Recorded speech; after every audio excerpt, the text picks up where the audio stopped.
Tenter de me faire tomber. Vous pouviez peut-être avoir un doute. Eh bien maintenant, il n'y a pas de doute. Effectivement, c'est ce que vous dites, un coup de théâtre, un rebondissement, comme on dit en anglais, a turning point, c'est-à-dire tout change, tout le narratif de ces deux affaires. Il faut que la justice se réveille en fait, puisqu'on regarde les faits pour ce qu'ils sont. C'est un coup de théâtre phénoménal. Les éléments qui ont été donnés par l'accusation et par certaines des plaignantes, elles étaient fausses. Quand on a pris connaissance des conclusions de l'expertise, on a été renversé, on a été saisi et il faut maintenant prendre toute la mesure. Là, désormais, il y a la science qui est convoquée et la science est renversante. Elle écrit le 15 octobre 2008, la torpille est en préparation, qui permettent de démontrer qu'elle avait un plan, un dessein, une machination, et que finalement rien ne relève du hasard dans cette affaire. Là, ce que vous avez entendu, c'est que des personnes ont prémédité des pièges. À un moment donné, ce dossier aurait dû s'arrêter. On aurait dû dire stop, désolé, on s'est trompé.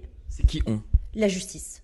C'est qu'à un moment donné, la justice aurait dû dire effectivement, ce dossier est vide. La plaignante a réfuté être l'auteur de ces messages et donc elle l'a trompé, la justice. Il n'est pas possible de s'accommoder de cette découverte de la science sans en tirer les conclusions qui s'imposent. Et les conclusions qui s'imposent, c'est que Tariq Ramadan est innocent. Je l'ai dit et répété, si je ne m'appelais pas Tariq Ramadan, vous ne seriez pas là, ni moi non plus.